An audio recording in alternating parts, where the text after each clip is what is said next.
His Majesty King Salman Abdul Aziz and Your Royal Highness Prince Mohammed bin Salman Al Saud for convening this important meeting today.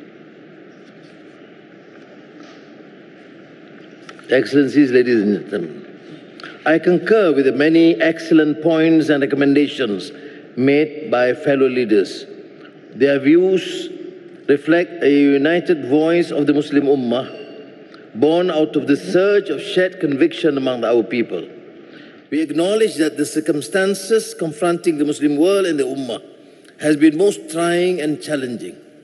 Yet, it is indeed highly commendable that painstaking efforts have been made and continue to be made, including summits such as this, so as to find ways and means to put an end to violence, destruction, and misery brought on the Palestinian people and to relieve their long and untold suffering. Israel no longer belongs within the civilized community of nations, and its barbarism demands nothing less than decisive action to safeguard not just the Middle East, but the entire global order. 50 years ago, the world was so horrified by the atrocities in South Africa that the United Nations General Assembly took the unprecedented step of denying its government a seat of the Assembly. Israel, however, has gone beyond the pale, beyond reason, beyond humanity itself in its vile and blatant perpetration of genocide of the people of Palestine.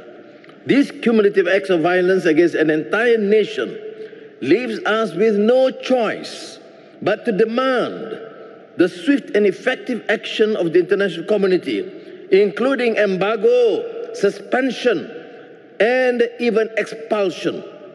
In its relentless campaigns, Israel has now struck at the very heart of the international community's lifeline for Palestine by targeting the United Nations Relief and Works Agency for Palestine refugees. By barring UNRWA from operating, Israel is causing the collapse of the world's humanitarian response, cutting off the most basic means of survival in Gaza for those who have already lost so much. We must put an end to this continued senseless carnage and take immediate steps to furnish more effective protection for the UNRWA. We must accord better protection for the UN peacekeepers in Lebanon, comprising nearly 50 nations, including Malaysia, who have been attacked and terrorized by Israeli forces. The international community must act swiftly and forcefully. As an immediate measure, we must push, as Malaysia did at the UN General Assembly in September, to impose an immediate arms embargo against Israel.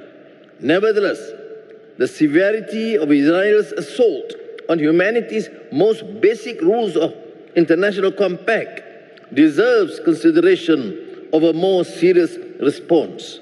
For the sake of not only the Palestinian but humanity itself, we must punish and deter Israel's repeated violations of international law and norms. We should therefore build a consensus towards suspending or even expelling Israel from the United Nations itself. Israel's trail of atrocities has already spread into Lebanon, Yemen, Syria, Iraq, and Iran. If the world turns away now, this violence will not remain contained. It will ignite a fire that threatens to engulf the entire region and the rest of the world.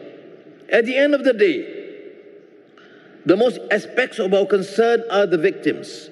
It is therefore imperative that we redouble current efforts to help rebuild Gaza from the ruins of destruction. Of crucial importance is implementing the plans without any undue delay. We must draw a line in the sand, not only as Muslims, but as fellow humans, united and bound by our fragile mortality and committed to a simple truth, a wish for a safer, kinder world for our children and the generations to come. Thank you.